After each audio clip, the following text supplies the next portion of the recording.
The Denver Broncos could soon be getting some heavy reinforcements on defense. So now that we're entering week 5 of the NFL season, all of the players who were placed on the injured reserve list heading into week 1 are now eligible to start their clock and return to practice. The team now has 21 days to decide after they activate the clock if they want to bring the player off of injured reserve or leave them on injured reserve for the rest of the season. So right now, the Denver Broncos have 3 players on short-term injured reserve that are now eligible to return to practice. This was brought to my attention courtesy of Jolene on Twitter, one of the legends of Broncos Twitter. So we've got Alex Palczewski, the rookie tackle out of Illinois. He was really impressive in training camp in the preseason. But the 2 big names on this list are PJ Locke, who suffered a lower body injury right in front of me during training camp, and then K'Waun Williams, who obviously had to get a cleanup procedure in his knee.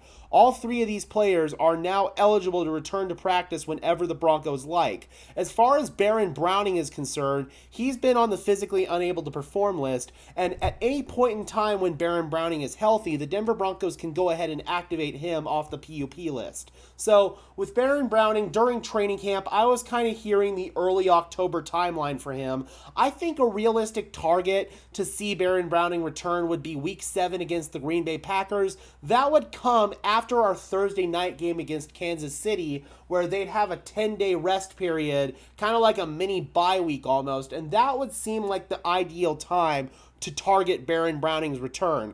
I don't know if the Broncos maybe feel the same way about guys such as K'Waun Williams and PJ Locke, but as far as PJ Locke's concerned, I think at bare minimum, the Broncos might want to kind of accelerate that timeline a little bit, just because we desperately need those reinforcements at safety right now. Obviously, Delarian Turner-Yell has struggled mightily. Justin Simmons has dealt with a litany of injuries over the course of training camp, and then obviously the early part of the regular season.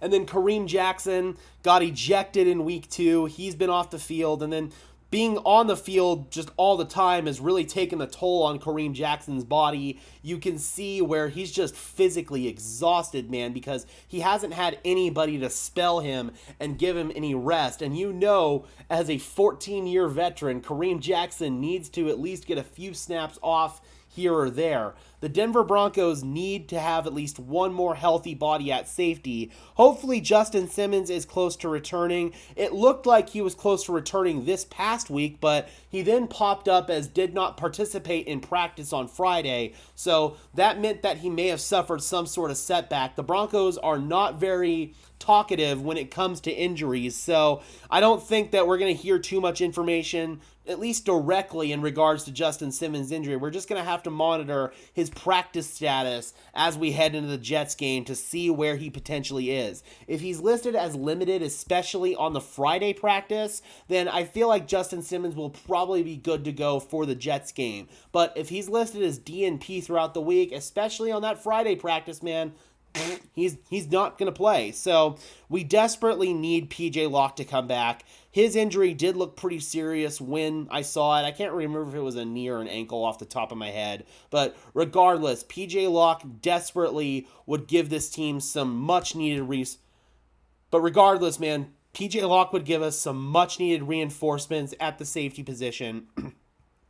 But regardless, PJ Locke would definitely help out our big-time woes at the safety position right now. And then K'Waun Williams, the same thing, man. He would at least help out, give us some more consistency at the nickel position. The Broncos tried Jaquan McMillan at nickel yesterday, and it was up and down. He gave up a long touchdown on a double move. He was basically on his stomach on that play, just completely looking lost on that one. Jaquan McMillan, I like him quite a bit, but he is prone to getting beat like that pretty frequently. So Jaquan McMillan, I feel like, is a player that needs to develop a little bit more before he's ready for an extended role. K'Waun Williams, I'm hopeful, is close to returning. That way we don't have to depend on 2 young players in Essane Bassey and Jaquan McMillan at nickel. And then when Baron Browning comes back, I imagine it's probably going to be some sort of 3-man rotation between Browning, Nick Bonito, and Jonathan Cooper. Frank Clark really has not deserved to be on the field just by virtue of being injured. It sucks for that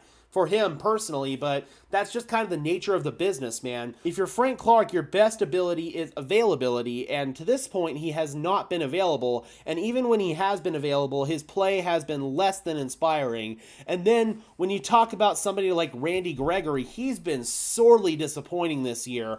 He's played his way off the field, essentially. He saw a very reduced snap count yesterday. We saw Nick Bonito get a start in place of Randy Gregory in that game against Chicago. So as far as Randy Gregory is concerned, his lack of performance has caused him to see a pretty big reduction in his role, and that's probably going to continue once Baron Browning does come back. Again, I don't think Baron Browning is going to come back until week 7 against the Green Bay Packers, but it's going to be interesting to see if some of these other guys, maybe the Denver Broncos, want to follow a similar timeline as Baron Browning, but you really can't afford to have these thin secondaries anymore. You really can't. You have to add some more bodies, and hopefully that means that K'Waun Williams and PJ Locke are coming back soon. All right, Broncos country, what are your thoughts on this? Let me know if you think that the Broncos should try to accelerate the timelines of the return of K'Waun Williams and PJ Locke. Drop those comments down below, Broncos country. I would love to hear your thoughts as always. Be sure to leave a like on this video as well as subscribe and ring the bell so these videos appear in your notification feed. I would really appreciate it, guys. Those are 2 free and easy ways to show your support. Helps tell YouTube's algorithm to push us out and helps us get seen by more and more members of Broncos country just like you and me. And until next time, guys, I am your host, Gage Madrid, saying peace out.